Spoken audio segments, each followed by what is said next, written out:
Oh yeah, baby, that's lovely.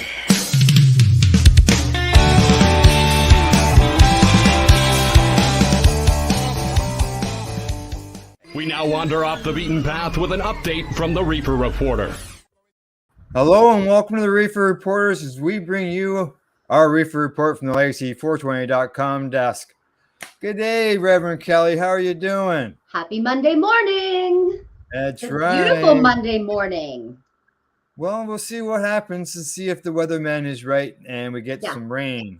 Yeah, but even then it will be beautiful because it's August and it's nice and warm and our plants need the water anyway, right? Oh, big time. Big time. We got lots of crunchy grass around here, I'll tell you. I don't think I've cut my grass all summer. Maybe once at the beginning of July or something. It's been that long since I've cut my grass. Because it's not growing at all. It's not growing, just the weeds. Just weeds. Just some weeds growing. Just go around and snip them off. Yeah. That's right. Exactly. Well, today in the news, we got some stuff from Canada and the US. Plus, we got our Mushie moment. But the first thing we're going to discuss today in the news is that not only do we have Rev Kelly here, but we got author Rev Kelly here as she's going to tell us about her new book. Oh, thank you. Thank you for sharing that. Yeah, we wrote a book. We, as in my husband and I, our brand is called Team Planet Love. So it's authored by Team Planet Love, and it's called The Smelliest Flower in the Garden. It's available on Amazon. And it's the story of Candace Cannabis. And she is a plant in a garden with other plants that are mean to her because she's smelly. She smells like a skunk and she has orange hairs and she's not beautiful like a rose or a buttercup. And so they make fun of her, but then they find out that she's actually medicine for the boy that they love, the boy that comes into the garden to take care of them, Isaac. And they realize, oh my goodness, Candace is here to heal your epilepsy. And they decide that she's beautiful and she's glowing in the sun now. And they see her trichomes. And yeah, it's a really special story to be able to explain that cannabis is medicine for children, for adults, for everyone. And we should really get rid of that yucky stigma. Yes, exactly. And it teaches it teaches acceptance as well. Yeah, acceptance of the plants, acceptance of each other, never judge a book by its cover. All those little lessons in there. Yeah, so it's available. We only charged $4.20 for the Kindle version and $11.11 for the paperback. Yeah. We just wanted to keep the cost really low so that everybody can get it. We're going to get a whole bunch of them to donate to areas that have been affected by cannabis legal prohibition. And we're going to donate them to those areas that maybe couldn't afford copies. Nice. Yeah. Very good of you. Yeah. Good stuff. Thanks, Alex. Right. Yes, I thought I'd bring that up for sure because it's important. There's no doubt about that. So, Thank you. All right. Shall we get started on the rest of the news for today? Okay, I just got to get it lined up. Normally I would have been ready for that, but we got that. We slid that in there. Nice. Where we were. My orders aren't in order. There you go. Okay. First story up for the day is Canopy Growth. Once Canada's cannabis star reports $2.1 billion, that's with the B, loss after major breakdown. Ooh, that's a big one. Oh, yes. The article is not coming up for me. I'll have to get you to start it and then see if it'll pop back up. Okay, let's see. Canopy Growth reported a $2.1 million loss in the first quarter of its 2023 fiscal year. Another major blow for the former cannabis star as it tries to restructure its business in order to win back investors. The lion's share of the loss stems from a $1.7 billion goodwill write-down on Canopy's cannabis operations, a non-cash charge management attributed to a decrease in the company's stock market value in the first quarter, which ended June the 30th. I don't have the article up because I'm not a Globe and Mail subscriber, Al. I'll just have to comment here. I don't know how you got it. I don't know how I got it. Well, okay, I'll just quickly go through it. Goodwill often accumulates when paying premiums for acquisition targets, and Canopy has now written off all the goodwill it has compiled in its cannabis division. The company now also runs a consumer products division that includes BioSteel energy drinks, which was one of a few bright spots. The cannabis sector has been struggling for quite some time, but until recently, Canopy's shares kept a premium valuation relative to its peers. This has changed in the past few months as investors have dumped the company's stock at a rapid pace. In May, Canopy, once Canada's top LP of cannabis by market share, disclosed it would not make money by the second half of fiscal 2022, at least after excluding certain costs, as it had previously promised. It also pushed the deadline for profitability out by 2 years to fiscal 2024. Wow. They're not going to make any money until 2024, is what they're saying. Yeah. Wow. A month later, they announced it would swap some bonds of shares in order to reduce its troubling debt burden. It agreed to hand out new stock, which diluted existing shareholders, and as part of the swap, to repay $345 million in cash. Oh, on the back of their investors. That's investors. wow. The investors revolted. In June alone, Canopy's share price on the Toronto Stock Exchange tumbled 42%. And over the past year, its shares are down more than double that. Wow. And they declined 7% by day, 7% again. So they're looking at billions at a loss here. Canopy's billions at a loss here. Once they were the number one, they were the top dog. Can't trust. We lost them, and we have Aurora still probably kicking around there, but I think they're heading for some losses as well. I think it's because everybody's turning to the craft growers, Al. They prefer the craft grows.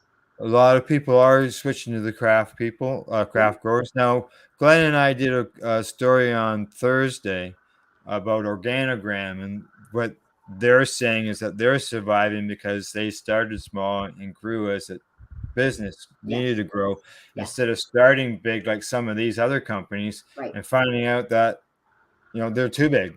Yes, too big. Too big. They would just be smart to just start pushing their stuff outside of Canada. They've lost in Canada. There's no coming back for this. I don't even think they will in 2024. I think maybe in the US, in the markets like New York, who is legalizing by the end of the year, or European countries, which are legalizing right now. But no, I don't think they're going to come back in Canada. Can't Trust has it. They're gone. Nope. We got a message from a watcher. Kimberly Edwards says, Good morning. Good morning, Kimberly. That's right. Okay, on to our next story. And this one also has to do with our licensed producers here in Canada. And that is because, according to StratCan, Compliance and Enforcement Report says that 210 inspections led to 3 warnings, 2 product seizures, and 1 license suspension. Whew. This reports from April 1st, 2020 to March 31st, 2021. And the newest update comes after the report for the previous year was released last February, and data for the 2019 was released in December of last year. Although in-person inspections were limited in 2020 and 2021 due to COVID, on-site planned inspections resumed in the fiscal year of 21-22. The newest figures cover 210 inspections of federally licensed cannabis businesses across Canada. During this reporting period, Health Canada issued a total of 14 non-compliance inspection reports under the Cannabis Act and its regulations. Now, this compares to a total of 417 inspections of regulated parties that were conducted in the previous year, April 1st to March 31st. Now, issues observed in the most recent reporting period included non-compliance with good production practices, inadequate record keeping, inventory discrepancies, unauthorized activities, and failure to meet certain physical security requirements. Of those 210 inspections, 136 were classified as regular inspections, 39 were targeted inspections, and another 35 were sales inspections. Ooh, look at that graph there. Number of inspections, The sales inspections relate to the issuance of a license amendment to authorize the sale of additional classes of cannabis products, such as dried or fresh cannabis, edibles, extracts, and topicals. Yeah. The one thing you mentioned there, the number of inspections, and so did I from the previous year, it looks like the numbers are down as far as a non-compliance reports. Right. So you could say that's a good thing. That is a good thing. Yeah, the sales inspection seeks to verify the license holder meets the requirements of the Federal Cannabis Act and cannabis regulations, including, but not limited to, good production practices, packaging, labeling, shipping, and record keeping. All very important. Now, regular inspections are undertaken to monitor and verify the license holder's compliance with the requirements of the Act and its regulations. Targeted inspections are to verify compliance of the license holder with specific areas of the Act and its regulations. In total, these inspections led to 3 warning letters being issued, 2 seizures, and detentions of products, and 1 license being suspended. One BC producer, 10 Ventures Inc., faced a regular inspection followed by 2 staged inspections that led first to a notice of license suspension and then to seizure of cannabis due to security, good production practices, and record keeping. Holy. 1010 Ventures was first listed as suspended October 30th, 2020, and was then listed as reinstated June the next year. But in addition to these inspection activities, Health Canada also oversees compliance with federal promotional restrictions.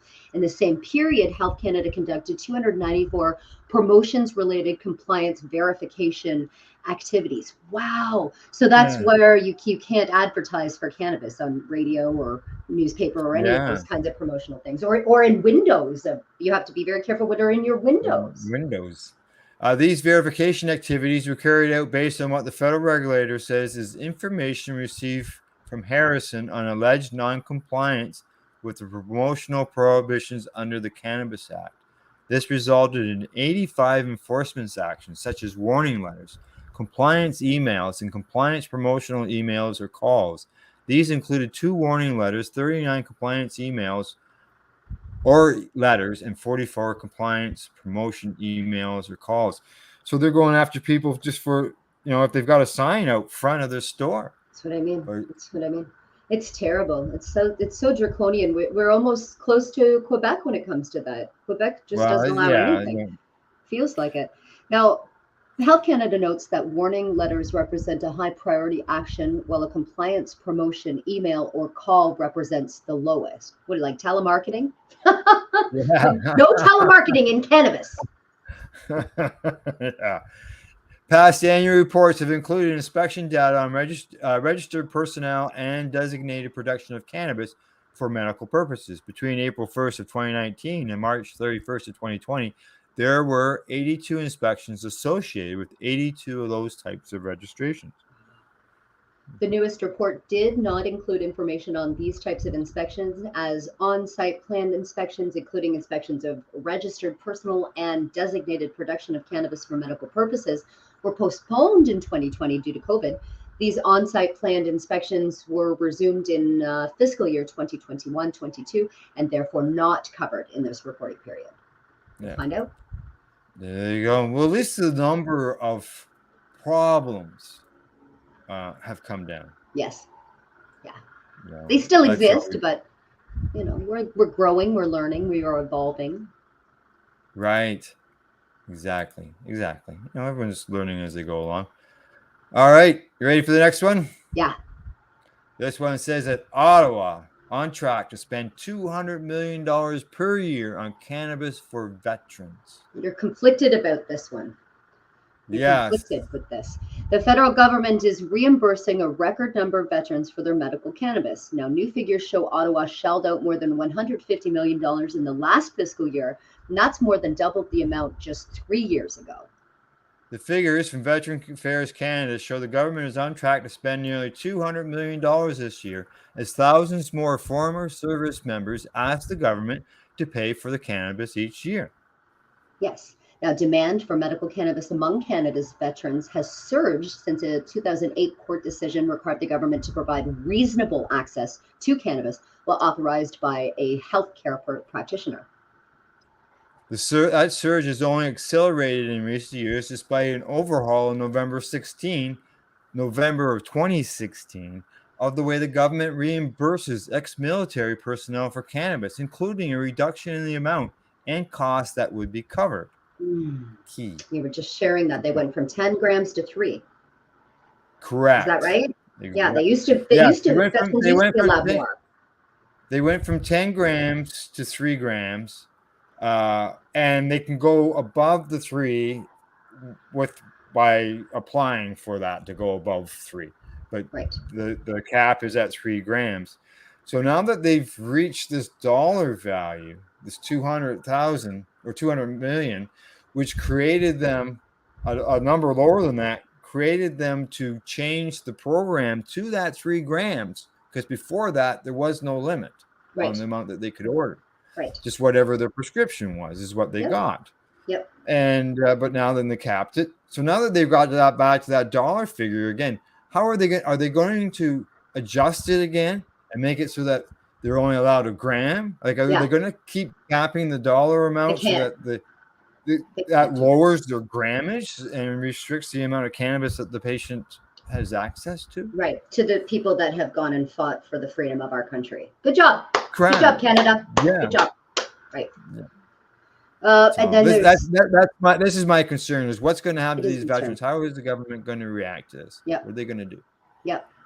Experts in saying that the research is lacking, but really and truly, the research is not lacking. We have a lot of research. We do articles on this at least once a month, how veterans need cannabis to support them. Yeah. It has also raised concerns about veterans using cannabis to avoid dealing with their psychological trauma and the need for more support for counseling and peer support. Wow, what a conflict. Absolutely, they need support for counseling and peer support, but they absolutely need cannabis to help with their psychological trauma. Should they just go get pills then? Should they just go get some pills from the doctor and not use cannabis for their psychological trauma? Yeah, I guess so. Well, according to this next article that we're going to bring up, maybe that's what the preference is to throw some pills at them, because I don't know. Should I put a reefer madness warning on this next story? Maybe. Yeah, it's so terrible. And that's just exactly what it is. Reefer madness. Toronto Sun article headline says cannabis addiction rising in Canada and worldwide thanks to higher THC concentration. Now, I'll just note that we chose this article not because of that headline, but because we're rebutting it. We're rebutting this article because that's not a nice headline, and it should not be presented that way. It's saying already the second most commonly used substance in Canada. Cannabis usage went up following its legalization, and then again during the first stages of the COVID-19 pandemic, at which people are attributing to saving their life during that time. Exactly. And there was, once it's legal, it's expected it would go up. Yep. Usage wise. Of course. Yep. They say, and the combination of increased usage and higher concentrations of THC is leading to more people getting addicted to cannabis, according to a new study. So they're saying it was long thought that unlike many other drugs, one could get addicted to cannabis, but that's not the case. This is according to Canada.net. Contrary to popular belief, people can become addicted to cannabis, and heavy cannabis use can cause physical dependency and addiction. Ooh. Those are fighting words, Al. Yeah, I know. Cannabis addiction can cause serious harm to your health, social life, school, work, and financial future. They don't quote anybody. They just say a website. Canada.ca. Not from a doctor or a professional, just Canada.ca. Some writer over there has decided that we become addicted. But what they're saying is people are replacing their medicine, their 23 pills a day, the 20 pills a day that the doctor's giving them, with cannabis, and using that. So they were addicted to their pills. Now they're addicted to cannabis. What if it's just that they needed this medicine and now they're finally starting to feel better? So of course they're addicted to it. They need it. I always say I'm an example. A lot of people end up on opiate drugs to deal with pain issues. I use cannabis and never got a prescription from the doctor to deal with any of my pain issues for my Crohn's disease. Yep. Because of cannabis. But had you not been given cannabis, right?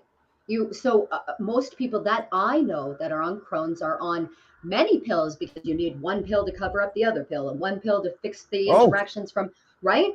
So as someone that suffers from Crohn's, had cannabis not existed or had you not had access to medical cannabis, you would be on those pills. You would have to be. You would suffer. Sure. Right. Yeah. And then you would be pill after pill after pill after pill. So let's take away those pills. Yeah. and give the cannabis instead. I would much rather be addicted, and this is what they're saying. The Toronto Sun is calling it addiction. Canada.ca is calling it addiction to a plant that is saving my life, that is helping my body, that is fixing my balance and my homeostasis. Pills take away from your body. Yet where's Yeah, that yeah, article? Where's that yeah. article from the Toronto Sun saying, oh, medical patients are addicted to their pills? Where's that Yeah. article, Toronto Sun? Yeah, exactly. Exactly. Now, this next line is interesting. They turn around and say higher concentration of THC, that's over 10 milligrams, are increasing the numbers of those addicted, which also leads to more people becoming likely to experience mental health outcomes. Mental health outcomes. How about saving their It's life? 15 milligrams must be a super high concentration then. And Yeah. we're all just going like, what? Yeah. And that's why Yeah. they tax the higher THC. It's medicine, and it comes down to that this is medicine. When they're talking about mental health outcomes, I'm talking about cannabis saving our lives. Cannabis Yeah. from stopping us from suicidal ideology. Cannabis helping us with our mental illnesses, our disorders, to balance us. Cannabis doing all those things, where those pills that you become addicted to, that you And suffer then you gotta from take another zombie. one. You know, there's good and there's good in them for times, but when you can have something that's an alternative that's not chemically based like that and is more natural and can help, then why not? Right. Right. We're safer, we're better humans on cannabis. The pills take away. I was speaking with a woman yesterday that told me that her anti-anxiety pills and anti-depression pills took away her taste buds.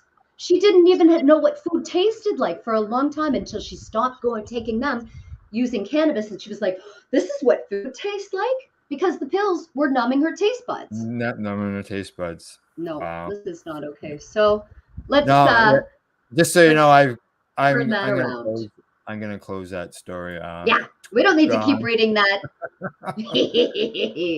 Yeah, Chose it to basically stick our tongue out at the Toronto Sun. yeah. When I saw Yeah, it come up, I went, "Oh, wow, really?" yeah. And Canada.ca. Give me a break. So yeah, we had to talk about it before the show. Yeah, yeah. All right, on to I think this is our last story before we go to break. 1, 2, 3, 4, 5. Yep, this is our last story before we go to break. And the headline on it says, "Where cannabis legalization efforts stand across the country." And this is according to Political, and this is down in the U.S. It's a great article. Last year, 4 states legalized cannabis through their legislatures. So far in 2022, only one, Rhode Island, has managed to legalize recreational cannabis, even though public support for liberalizing cannabis laws remains at an all-time high.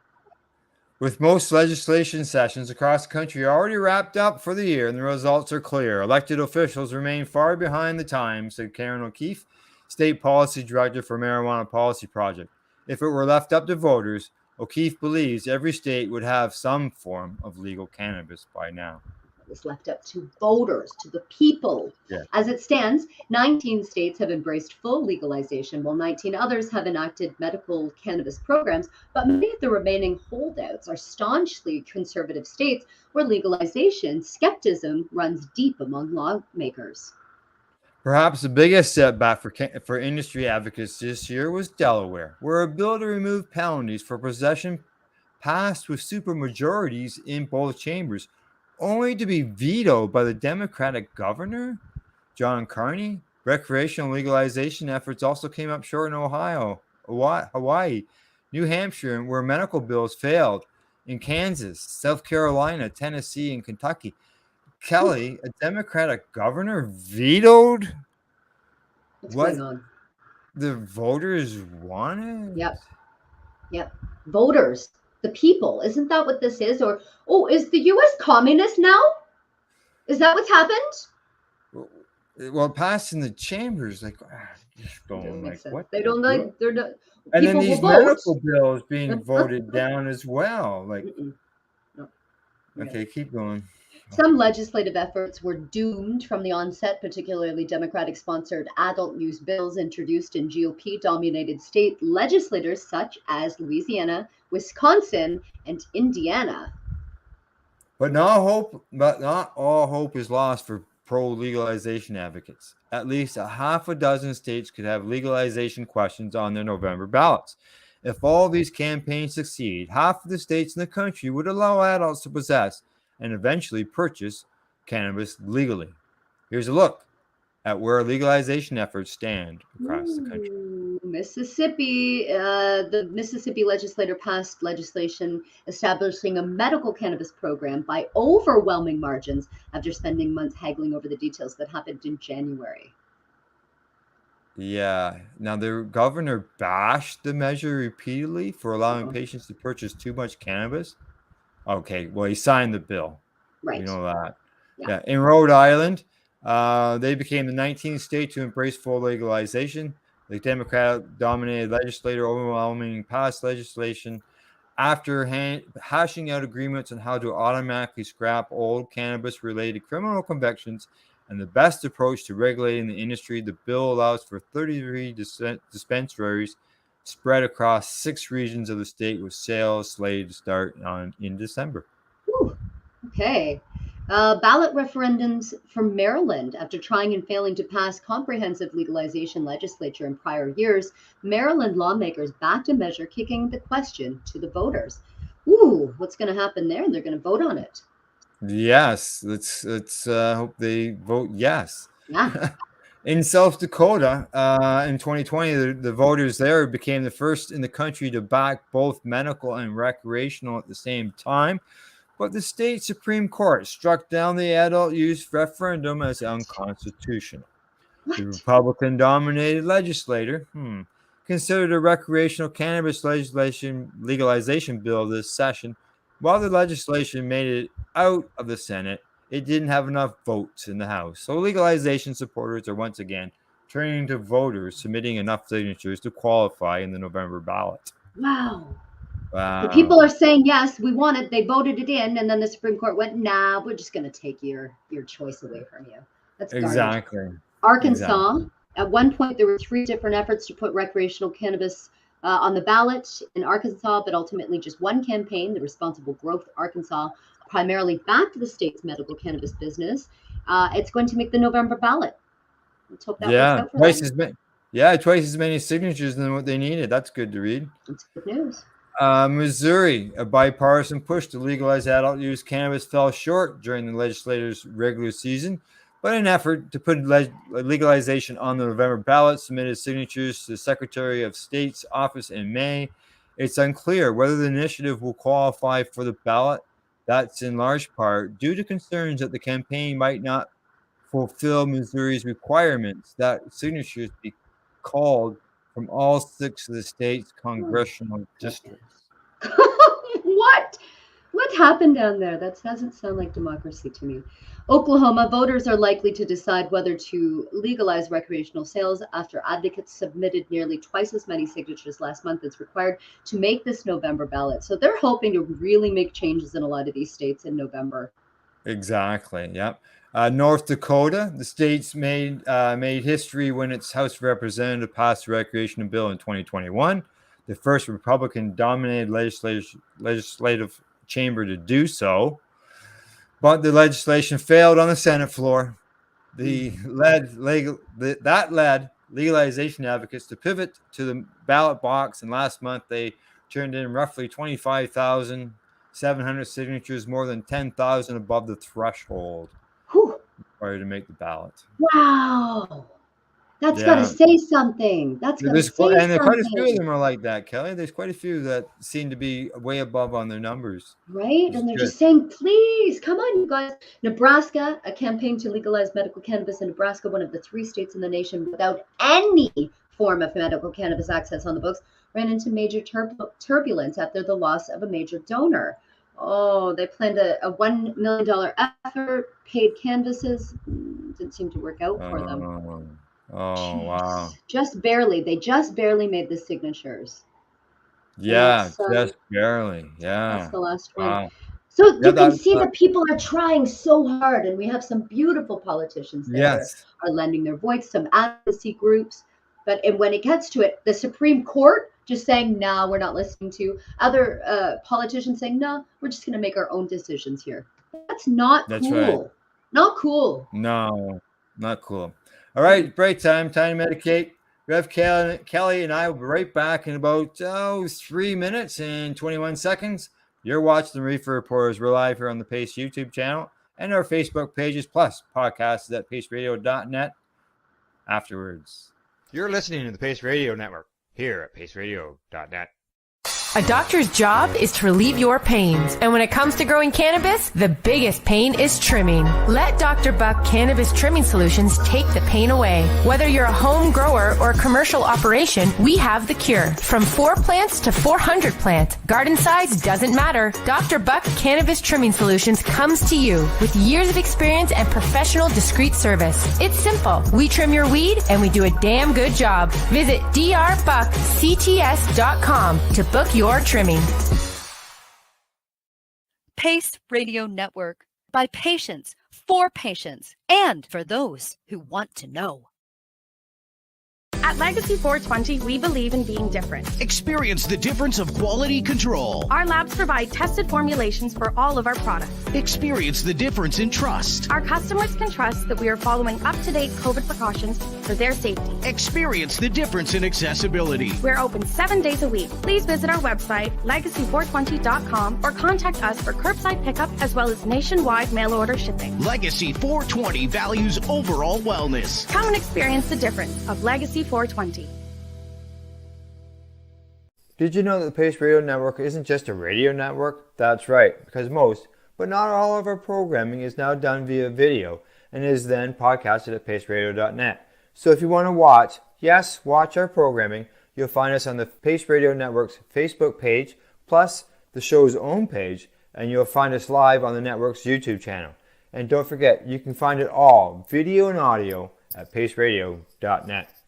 BMA Hydroponics has everything you need to succeed. Visit our hydroponics superstore at 404 Maitland Drive in Belleville and we'll show you how to grow your own quality cannabis for pennies per gram. We're open Mondays, Tuesdays, Wednesdays, and Saturdays from 10 a.m. to 5 p.m. and Thursdays and Fridays from 10 a.m. to 7 p.m. Call 613-967-9888. BMA Hydroponics. It's worth the drive. The only way to go. Hi folks, Scott from stpattiesday.com here, and we're absolutely stoked to tell you about our brand new program called Pass the Peace Pipe and our partnership with Legacy 420 out of Tyne-Nanaga. We are absolutely proud to be partners with these people. They are an amazing group that have helped so many people with their amazing cannabis medicinal products. And we are working together to gather funds to build the first ever Indigenous specific opioid addiction center here in the Bay of Quinte area on Tyne-Nanagan land. So we need your help. We need you to repost this video and go to our GoFundMe campaign, because on this October 17th, St. Fatty's Day, we are going to be starting the campaign where we pass the peace pipe from one side of the country to another to unite our country, to gather awareness, but most importantly funds to build opioid addiction centers across the nation, one build at a time.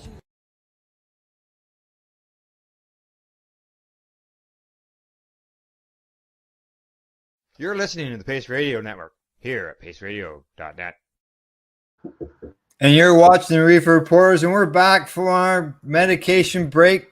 Well, Kelly, we've got 4 more stories, plus we've got the Mushie moment. But before we get to that, I'm going to get to some comments. Comment that I saw during break time.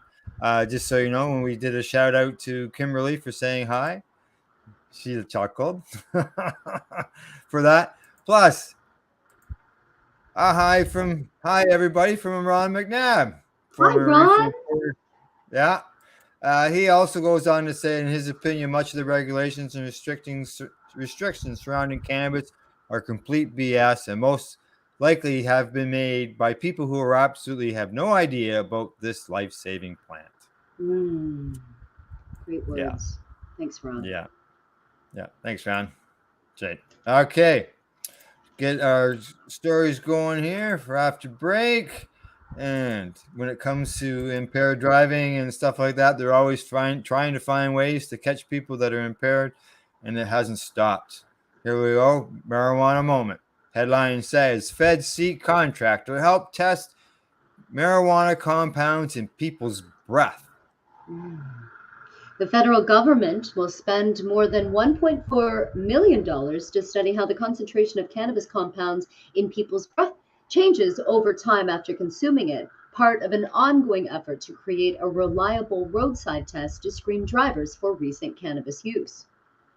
That means they don't have a reliable test right now.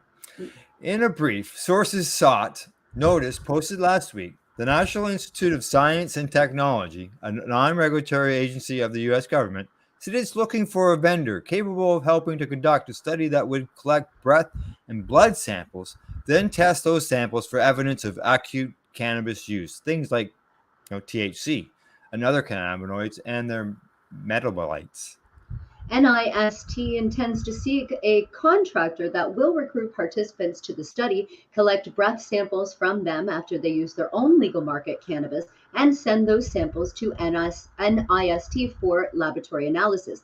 That comes from Richard Press, the agency's acting director of media relations. He told Marijuana Moment in the email that the sources sought notice and is to inform potential vendors of the requirements. Despite numerous efforts in the past decade to design and manufacture a device that works like a breathalyzer does for alcohol, there still exists no broadly accepted method to detect acute cannabis use in the field. Quoted as saying, as cannabis use is legalized across the country and knowing that its use can impair executive functions needed for driving, the need for a roadside technology to detect impairment from cannabis in drivers is critical. We should note this is an American article. Yes. Yeah. And I don't know if you have an edible, whether it's going to detect it on your breath. Nope. The upcoming study dubbed Breath Measurements of Acute Cannabis Elimination, or BACE, will look at how the concentration of cannabis compounds on a person's breath changes in the hours after using cannabis. The study will not measure impairment, just concentration of compounds in the breath. So it can measure the breath, but you're still not going to be able to prove impairment by it. Okay. I know. And are they checking for inhalation of combustion or vaporization? What are they detecting here? Combustible smoke. I'm assuming maybe that they're trying to detect THC that's in your breath still. Right. And by the amounts of that would be in your breath, they would use that as a measurement to determine how recently you consumed cannabis to keep their conclusions. But it still doesn't prove impairment, as the article says. And if they're seeking for other compounds, are they seeking the terpenes? Are they seeking for CBG? I know when I consume CBG, I'm so sleepy. So and THC just makes me, want to dance around and drive properly, but CBG makes me sleepy. So that might affect my driving. Maybe. Are they testing for that now? Because why are they only testing for THC? THC doesn't impair everyone. No, I know. Right? I know. It mentioned those compounds and some other stuff there as well. Funny. Yeah. The notice says the study will entail taking baseline and experimental samples from subjects both before and periodically after consuming cannabis. The measurements are aimed to account for the fact that cannabis users sometimes retain THC in their breath even after periods of absence. Interesting. Wow. I've never heard that before. I've heard the term gas off, where, even though you don't see smoke, when it comes to smoke, you can smell it on people's breath, right? Yeah. But if you're drinking a cannabis beverage, so if you're drinking an alcoholic beverage and getting behind the wheel, they're going to smell that alcohol. If you're drinking a cannabis beverage, are they smelling the cannabis beverage on you? No. What if let's say you just had a lemonade, a raspberry lemonade that was infused. What are you going to smell? Raspberry lemonade. Raspberry lemonade, especially if it's really good. If you have an infused smoothie, or an infused, or a freezy like you love so much. Yeah. Exactly. Right. There's no smell there. Right. So they're saying here that to resolve the challenges of determining recent cannabis use from a single breath sample, we propose a paradigm shift. 2 breath samples spaced a short interval apart. Now that says the project's funding description. Recent cannabis use would be distinguished from abstinence by a slope consistent with acute cannabis elimination. Taking a period of time. Yeah. And they say they're going to use the data to investigate the feasibility of a 2-point measurement that could be implemented at the roadside. The positive impact of this research on public safety will be a practical path towards a method that could be implemented at the roadside to chemically determine recent cannabis use. And that's where I'm looking at, is that word recent. Recent. Yeah. And every human is different. My recent cannabis use is going to be different than a teenager's recent cannabis use that's new to cannabis and getting behind a wheel. Now, the description adds that currently it is impossible to draw a correlation between driving impairment and delta-9 THC. That's the concentration in the blood, which is the most reliable matrix with which to determine recent cannabis use. Yeah, it says here, they quoted here saying, we propose to collect breath samples from occasional and frequent cannabis users at 10-minute intervals during acute cannabis elimination, similar to the previous work and during periods of abstinence, which has not been examined. The proposed paradigm shift depends on consistency in the collection of breath samples. Therefore, numerical modeling will characterize the influence of human and device factors to improve the reproducibility of aerosol particle collection. We will analyze breath samples for THC delta-9, its metabolites, and other cannabinoids with high sensitivity analytical methods. We will employ urine analysis to classify users into occasional and frequent use populations, and blood analysis to verify compliance with study protocols. Comprehensive statistical analysis will compare elimination profiles and abstinence profiles with different intervals, and will examine the multivariate response. Whew. Wow, that's a mouthful. That's quite the study. Yeah. They're saying it's part of a grant, a $1.45 million grant. It's going to pay for the research. The money was approved as part of the $14.4 million forensic science spending package announcement late last year. So they're really wanting to put the dollars into finding out about these breathalyzer tests, if they're going to work. Yeah, exactly. Elected officials of the U.S. House Appropriations Committee said in June that they remain concerned about people driving under the influence of substances. They urged regulators to continue efforts to ensure stakeholders can identify drug-impaired driving and enforce the law. So those stakeholders must be the law. Yes, absolutely. Woo! In May, U.S. Republican Earl Blumenauer urged the Department of Transportation to reform its cannabis testing policies in light of the difficulty of determining recent use. Now, he cited agency data showing that tens of thousands of truckers and other commercial drivers are penalized for using cannabis, and noted that there's no way to tell whether that use was days or weeks ahead of when they were tested. The congressman told Transportation Secretary Pete Buttigieg that his department should rapidly reform requirements for testing drivers and returning them to service, as well as develop an accurate test for impairment. Yeah, because they shut down all those truckers. Right, and so if they consume cannabis for a sleep aid at night, they don't consume anything in the morning. They go get their coffee, they go get their breakfast, they get in their truck. They're not impaired in any way. They've already slept. Why are they being penalized for that? That's what they used for sleeping. Yeah, they're not consuming before they get behind the truck wheel.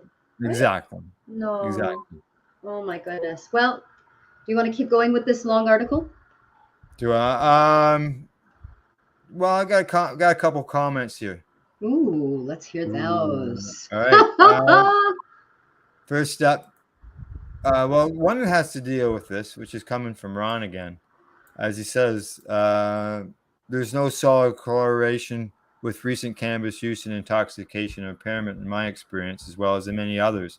I'm actually impaired when I haven't used cannabis, which doesn't really happen as I smoke every 3 to 6 hours and more frequently if needed. Me too, Ron. Me too. Completely out of sorts. Completely. Yeah. Yep. That's our medicine. Yeah, exactly. Well, all right. You want to keep going? We're done with this story. Kill it. I think we're done. All right. I got another comment, which would probably be on one of the past stories, and that is from Siska U, I guess. If you don't have the chance to ever get real medicine, try it from the pros from Oregon. Lucky Yike is legit, and smell is all there. Hello. Siskiyou. Hello. Yeah. All right. I just got to close that off, switch things up. Now, I'm going to get this fella's name right this time. Elon Musk says he and the whole of SpaceX had to be drug tested for a year after he smoked cannabis on Joe Rogan's podcast. Yes, it was very controversial when he did that. It is Tesla's CEO, Elon Musk. He's one of the richest men in the world. He said that the federal government required him to undergo random drug testing for a year after he smoked cannabis on Joe Rogan's podcast. That was in 2018, adding that the whole of SpaceX was impacted. And SpaceX, of course, is the company, the other company that he owns and founded. Yeah, during an appearance on the Full Send podcast released Thursday night, Musk said that he got a lot of backlash, including from SpaceX competitors, because cannabis isn't legal on a federal level and SpaceX has federal government contracts. He says the consequences for me and for SpaceX were actually not good, the tech billionaire says on Full Send, adding that he hadn't expected so much criticism. The 2018 interview with Rogan, which went viral at the time, took place in California, where cannabis is legal both medically and recreationally. He says, I had to have like random drug tests and stuff like after that to prove that I'm not like a drug addict. He says they drug tested me for everything and randomly. It wasn't like a pick a day. I had like a whole year of random drug tests. Can you imagine being a billionaire, just like getting drug tested all the time? That's terrible. Yeah. He continued to say that unfortunately it wasn't just me, but the whole company. The whole of SpaceX had to have random drug tests. Wow. Then 6,000 employees. Holy smokes. Drug test. Under the Drug-Free Workplace Act of 1988, workers at any company that receives a federal contract of $100,000 or more are prohibited from using or distributing drugs in the workplace, and the firm must have a drug-free workplace policy. Yeah, but he didn't smoke this at work. Right. Not at work, but they're saying that to work there, you can't have any in your system. Yeah. During the interview with Full Send, Musk also discussed attitudes towards drugs, including Joe Biden's efforts to get basketball player Brittany Greer released from custody after officials said they discovered vape cartridges containing hashish oil in her luggage. Quoted as saying, if there are people in jail in America for the same stuff, shouldn't we free them too? Musk said, my opinion is that people should not be in jail for nonviolent drug crimes. He's previously criticized how the U.S. Prosecutes weed-related crimes. I think it's great that he said that. And I've been watching the Last Prisoner Project say the same thing. Why are we working so hard to free her, but not the ones in the U.S.? Let's do it. It's so true. It is true. You know, like everybody's criticizing them for putting her in jail, which is, you know, which shouldn't happen. It's terrible. But yet their company is the country is penalizing people and putting them in jail for less. Right. You know, the same thing. Right. You know, so yeah. And Ron, just so you know, Ron agrees, waste of time and resources for all those unnecessary drug tests. But exactly. Okay. It says that some people were pretty upset about these things, he added. And Musk didn't comment on how often he smokes cannabis, but said he's not very skilled at it. So that sounds like not very often. He says he doesn't know how to smoke a joint. Obviously, look at me. I have no joint smoking skills. I don't think he's telling the truth there. I think he's tricking us. I think he likes his doobies. Yeah. But it would be so helpful if somebody like him would say that, would come out and say, like they say, it went viral when he was on this show, because it's somebody that is a genius, a certified genius who's created all this tech and forwarded our humanity. And he's saying, and he's smoking weed publicly. Why is he not coming out and saying, I smoke cannabis? Give me a break. He needs to. Yeah. People like that need to. You know, Yeah, the more people who speak up, the better it is for all of us. That's right. It's what I've always said. Right. So the voices get louder all the time. All right. On to the next story. Woo. This one says headline says want to get cannabis legalization right, favor Black entrepreneurs. Oh, I like that. With the emergence of legal adult use cannabis, we are witnessing the birth of a new industry. That's pretty rare. Already, adult use cannabis is legal in 19 states, and Washington, D.C., and 37 states have legalized it for medical use.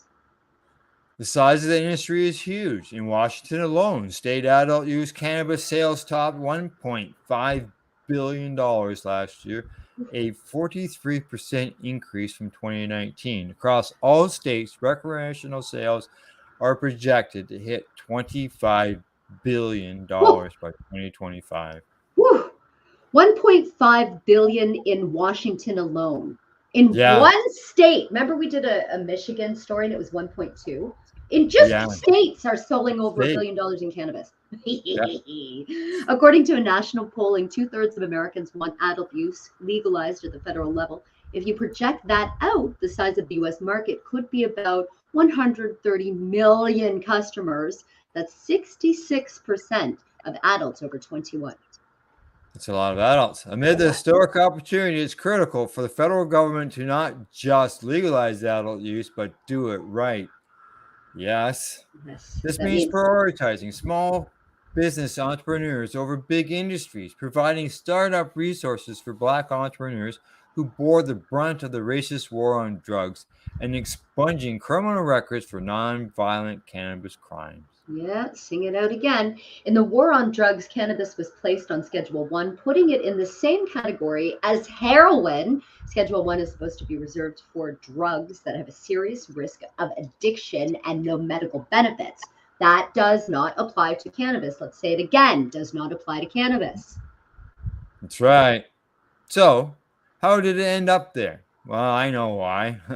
During Prohibition, Harry Anslinger, who at one point headed the Federal Bureau of Narcotics, was in charge of enforcement of alcohol. And when Prohibition was lifted and his job was at risk, he lobbied to make cannabis illegal. Ooh, I'm flipping Harry a bird. According to the book God Made Marijuana, he told a congressional hearing there are 100,000 total cannabis smokers in the U.S. and most are, I don't think I can even say this properly. I don't think I can even quote it. Their satanic music, jazz, and swing result from cannabis use. The cannabis causes white women to seek sexual relations. Oh my gosh. Reefer, I can't say this. I can't even quote. I can't read this. I'm not going to. No, it's terrible. Just that can't even say it. It's just brutal. No, and that's what he was doing. That's what he was saying. That's what he was saying. Yes, that actually turns my stomach. He was looking after prohibition and alcohol, and that all went to the sides. Wow. And he needed a job. Wow. No, these are words they don't even in my vocabulary. It is, I know. We'll go down below the picture of the ice cream. Yeah. And continue from there. Yeah. It's social equity and licensing is not enough. New York has a better way.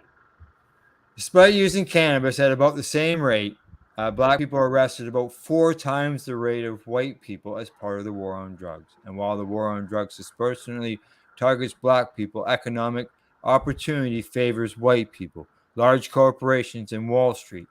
Less than 2% of the cannabis businesses nationwide are owned by Black people, according to Leafy's job report. Ooh, there you go.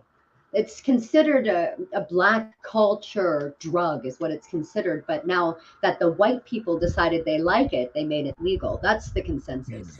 And obviously we've gone from reefer madness to what the heck is going on. Now, many states now have social equity provisions that give people and communities most impacted by the war on drugs preference in licensing. This is good, but it's not enough. It's better than what Canada does. Canada doesn't even have that. But in the States, at least they have that. Right. Yeah. At the heart of this burgeoning industry as a grotesque injustice. Without appropriate legislation, people who bore the brunt of the war on drugs will be shut out of the legal market due to centuries of discrimination, slavery, segregation, redlining, which prevented them from accruing the general wealth that is practically a prerequisite for starting a business. It is something that we were able to build on, even as the children of immigrants, thanks in part to opportunities that weren't taken from us because of our skin color. Beautiful. Well written. Well written. Thank you very much. Mm-hmm. So they're saying that they look at that lovely photo, black and white photo, must be really old. Jerry Greenfield and Ben Cohen with their Crowmobile in Burlington in 1987. They used the modified motorhome to distribute samples of Ben and Jerry's ice cream during cross-country trips. Look at that. Yeah. Look at that photo. Yes. New York Seeding Opportunity Initiative points to a better way forward. The state has established a $200 million social equity fund and has pledged to reserve 50% of the licenses for people targeted or impacted by the war on drugs. But still, more resources will be needed to launch the next generation of entrepreneurs. Other states and Congress should look to New York as an inspiration to imitate and innovate. It's an opportunity to create a new industry owned by regular American people instead of big pharma, big tobacco, and big banks. It's an opportunity to overcome hundreds of years of discrimination and to right some of the wrongs of the past. Yeah. Amazing. Wow. Well written. Yeah. Anslinger was not a good. It was not good during that. Yeah, time. He's a yuck. He is. He's a yuck. If I cursed, I would curse him out. He deserves some curse words. Yeah. I'm sure. You know, you were saying them quietly. I could hear them up here. Yeah, because I know I when I first found out about that years ago, I thought, what the fuck? Yeah. Where in the hell did he come up with that? Yeah, and people listen to him. They put those on in the movie theaters, in the talkies. They put them on in the movie theaters. That's what they said. Yeah. People believe him. Yeah, exactly. All right, on to our next story. Toronto awaits a drug decriminalization decision after 7 months. This is from CTV News. Wow. As Toronto waits to hear whether the federal government will grant its request to decriminalize the possession of illicit drugs for personal use, harm reduction advocates say approval is urgently needed as governments fail to match the gravity of the opiate crisis. This week marks 7 months since the city sent its decriminalization request to Ottawa, the same amount of time it took for the federal government to greenlight a similar request from British Columbia. Health Canada says the application is being examined, noting that such requests are carefully and thoroughly reviewed on a case-by-case basis. At least they acknowledged it's there. Sure. It's being examined. Harm reduction workers say a rise in opiate deaths has underscored the need for the action, saying, I see no urgency. I see complacency. Dan Werb, director of the Toronto-based Centre on Drug Policy Evaluation, he was contacted by the city to help work on the decriminalization request. Yeah, we're 7 years into this epidemic of overdose driven by high-potency opioids. We have all the data we need at this point, and we're looking at a government that is delaying, responding, and also responding in ways that do not actually engage with the thing that is killing people. Toronto, which has asked Health Canada for an exemption under the Controlled Drug and Substance Act for personal drug use in the city, has seen a spike in overdose deaths during the pandemic. Of course, more than 1,000 people in the city died from overdoses in 2020 and 2021, almost double the number of reported deaths in the previous 2 years. The city and advocates agree decriminalization alone is insufficient to address the opioid crisis.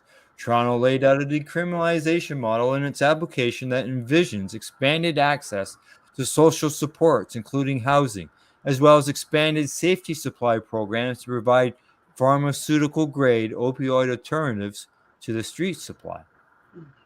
Werb said that the plank of the application remains aspirational without proper funding from the province and federal governments.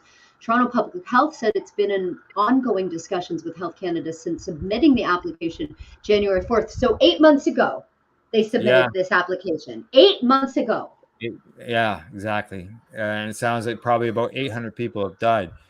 If granted, the exception would decriminalize drug possession for personal use in Toronto. But what drugs and how much are still open questions, with the advocates calling on the federal government to avoid what they call missteps made with British Columbia's exception.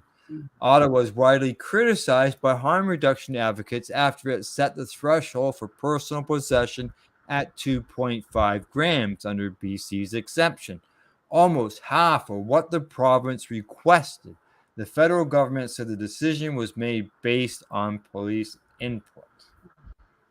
Advocates say a low threshold could leave people with the highest opiate dependencies at continued threat of criminalization. So they want to make it a health issue. They want to take it away from police and give it to the medical professionals. And that's where it should be. This is not criminal. This is addiction. Yes, and they also want to be able to supply them with a safe source of medication. Right. Of the drugs. Right. FICO, high dose edibles, anything that will have. They're saying it just smacks to me as an irrational fear. We're just saying a kind of fear that again appears to be motivated by the concerns of law enforcement. Exactly. This is a law thing. Yeah. Toronto's request avoids asking for a specific threshold. A summary of the city's consultations with those who use drugs noted that a blanket threshold could overlook different tolerances and buying practice, such as people who share drugs or who purchase in large quantities to get discounts. And while BC's exception sets out a list of exempt drugs, Toronto is asking for the decriminalization of all drugs. When I first heard about this, Portugal doing it, I turned up my nose. I was judgmental. What? How could they do that? And now years later, I don't know how many years later that Portugal has had this, the decriminalization of all drugs. Yep. It's almost, their addictions are so few. They've treated the people. They've treated the humans like humans. They're not putting them locked up in jail to become more addicted to different substances. They're treating them. And so their addictions levels have gone down and down and down and down and down. Portland, Oregon as well. They're working towards that space as well. This has to happen. People are dying every day on the streets of Toronto from this. We need to have this happen. It needs to happen now. Exactly. I agree. Yeah. They say relying primarily on the enforcement-based approach that we know has not worked for people, that we know has not worked as a society addressed the harms from drug use, continues to be an issue in the way that we're approaching decriminalization, according to Cola there, who is a Toronto-based research fellow at the Canadian Institute of Substance Abuse Research at the University of Victoria. It's so important. And as we move towards alternative medicines, they're recognizing that psilocybin and psychedelics are helping these people as well to come off of their opiate addictions, which is something that we need to also be having a conversation about. Yeah. Decriminalize those as well. That's right. See, the noticeable difference between BC and Toronto applications is the painful silence of the Ontario government, according to Angela Robertson, the executive director at Parkdale Queen West Community Health Center, and one of the 9 federally funded locations that offer a safer supply program in Ontario. She says it's unfortunate that we don't have a provincial exception on the table, but at this point, given the crisis, we take what we can get and we continue to push for more. Beautiful. Thank you so much for that. Let's get all and they do there was this, they say here at the bottom, Ontario Ministry of Health, in response to questions about its position on Toronto's decriminalization application, highlighted some of its harm reduction programs and recent investments in addiction treatment. Yeah, very important. So there you go. Yeah. All right. Wow. Just so you know, got another message. Great show, guys. Have to go now. Fantastic day. Bye, Ron. He was on my Spiritual Sunday show last night talking about his psilocybin and microdose use. Was he? So that was really cool. We all seem to have these mushy moments coming up, Al. We all have these mushy moments. Talk about mushy moments.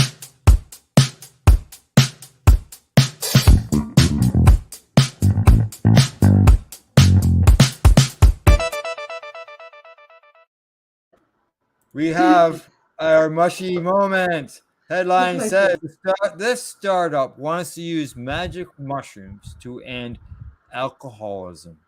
Woo!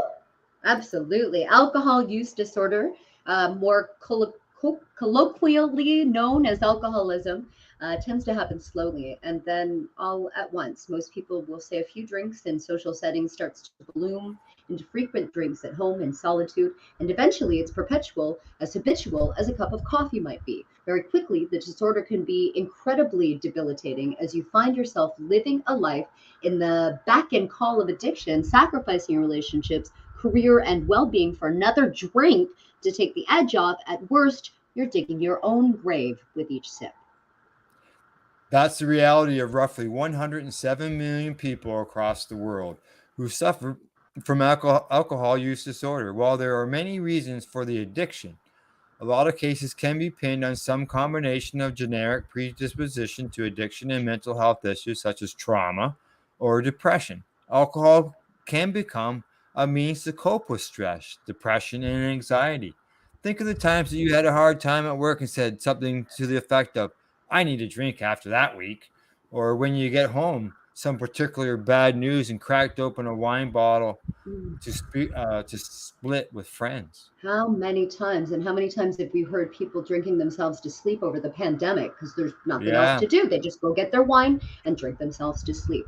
Of course, there are plenty of places to get help. Groups like Alcohol Anonymous have provided support for millions of people over the decades.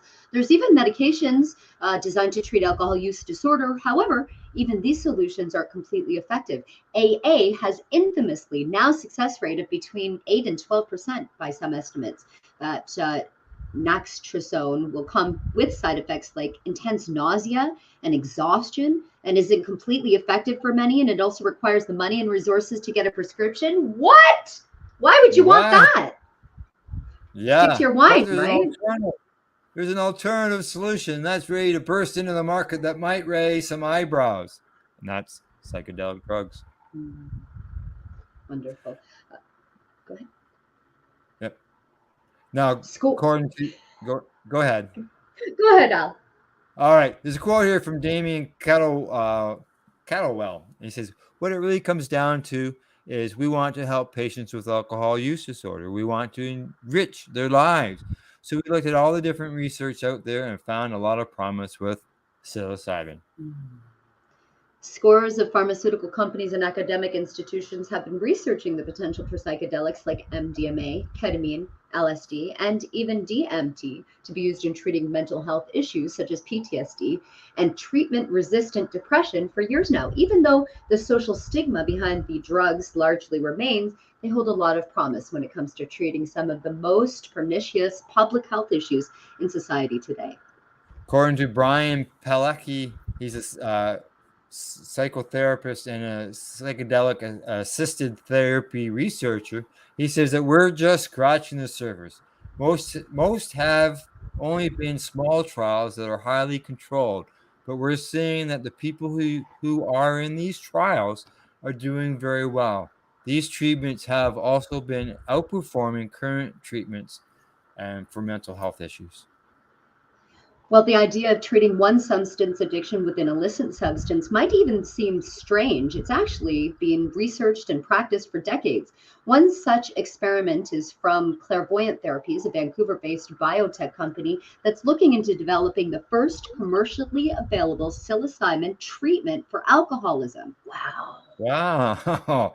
Damien Catwell, a CEO and co-founder of Clairvoyant, says that what it really comes down to is we want to help patients with alcohol use disorder. Oh, there we go. It sounds like I already read that quote above. His company is about to launch a phase 2 clinical trials of a new study into psilocybin's effectiveness in treating alcohol use disorder. It'll be a blind study taking place in Canada and the EU. and will include 128 patients with the goal of completing a report in 2023.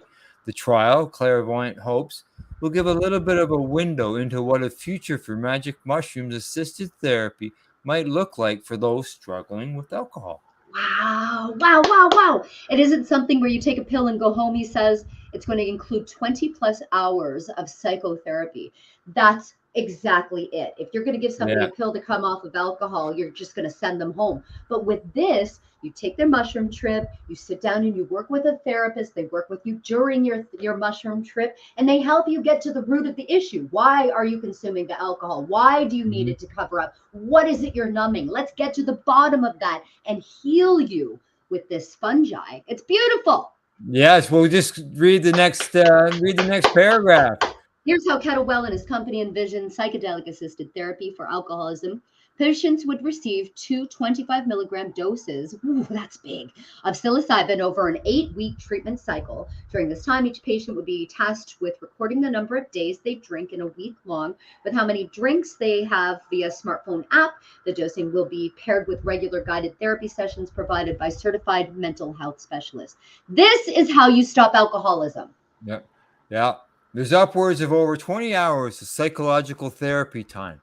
According to Kettleman, the goal of these sessions isn't just to make you trip out or get you all giggly like you see in the movies, but rather reach something called ego dissolution, also known as ego death. This is a mental state that can be achieved via psychedelic use where your sense of space, time, and self are melted away. Beat writer and LSD evangelist Timothy Leary referred to this as a complete transience beyond words, beyond space-time, beyond self. It sounds a bit funny. It says it's a bit woo, but there's actually some compelling science behind this. It happened to me, Al, when I took a larger dose of psilocybin mushrooms. I had an ego death, certainly, and it's affected me and changed my perspective on everything. It did, eh? Yep. There you go. 100%. It works, and it's wonderful. This is a really long article, but it's really wonderful that they're contributing to this. And they're finding different methods, and they're communicating about it, and they're talking about it. This is going to happen if you choose this over your alcohol consumption. You will feel better. The article itself, it's in the Daily Beast for anybody looking for it. It's also posted at should be posted at the Reefer Reporters Facebook page as well. Brilliant. But it's good to see that they're doing this. You know. Yes. Unfortunately, these things take time. Yep, it does. And I know a human that was an alcoholic and that used psilocybin to stop being an alcoholic. I do know somebody that, and blessings to that person. There you go. Strong enough to do it. Yep. There you go. You got a perfect example. You know somebody. Yep. Just so you know, that eerie voice is back. That sound. You can hear that sound. Woo! I don't know if you could hear it. I don't know if our listeners or watchers can hear it, but I can. Interesting. As soon as we started talking about mushrooms, the algorithm. Actually, I think I heard it earlier as well. Okay. So I don't know. Yeah. Maybe it's a connection thing. Who knows? All righty. Anything you want to mention before we sign off? Just everybody have a great week. Blessings to you all. That's right. All right. From the Legacy420.com news desk and for our budget BMA Hydroponics, Dr. Buck CTS.com, Campbellford Lifestyle shop as well, Legacy420.com. That's our Reefer Report for August the 8th, 2022. And as we close, we'd like to say thank you. And plus, don't forget, if you miss a show, you can catch it at paceradio.net. And until the next time, don't forget to educate, medicate, and do not incarcerate. Oh, yeah, baby. That's lovely. You're listening to the Pace Radio Network here at paceradio.net. The views expressed by the individuals during this broadcast are their own opinions, and they may not be the same as those of their group or other organizations they may be involved with. BMA Hydroponics has everything you need to succeed. Visit our hydroponics superstore at 404 Maitland Drive in Belleville and we'll show you how to grow your own quality cannabis for pennies per gram. We're open Mondays, Tuesdays, Wednesdays, and Saturdays from 10 a.m. to 5 p.m. and Thursdays and Fridays from 10 a.m. to 7 p.m. Call 613-967-9888. BMA Hydroponics. It's worth the drive. The only way to go. At Legacy 420, we believe in being different. Experience the difference of quality control. Our labs provide tested formulations for all of our products. Experience the difference in trust. Our customers can trust that we are following up-to-date COVID precautions for their safety. Experience the difference in accessibility. We're open 7 days a week. Please visit our website, legacy420.com, or contact us for curbside pickup as well as nationwide mail order shipping. Legacy 420 values overall wellness. Come and experience the difference of Legacy 420. Did you know that the Pace Radio Network isn't just a radio network? That's right, because most, but not all of our programming is now done via video and is then podcasted at paceradio.net. So if you want to watch our programming, you'll find us on the Pace Radio Network's Facebook page, plus the show's own page, and you'll find us live on the network's YouTube channel. And don't forget, you can find it all, video and audio, at paceradio.net. A doctor's job is to relieve your pains. And when it comes to growing cannabis, the biggest pain is trimming. Let Dr. Buck Cannabis Trimming Solutions take the pain away. Whether you're a home grower or a commercial operation, we have the cure. From 4 plants to 400 plants, garden size doesn't matter. Dr. Buck Cannabis Trimming Solutions comes to you with years of experience and professional discreet service. It's simple. We trim your weed and we do a damn good job. Visit drbuckcts.com to book your trimming. Enjoy the buzz of legalization with Campbellford Lifestyle Shop. From lights to plant nutrients, books, consumption accessories, and more. We've got all your basics to grow or consume cannabis. Visit our info center or take a look at our piercing services and body jewelry, now available in-store through Campbellford Lifestyle Shop, 17 Bridge Street West, Campbellford. You're listening to the Pace Radio Network here at paceradio.net.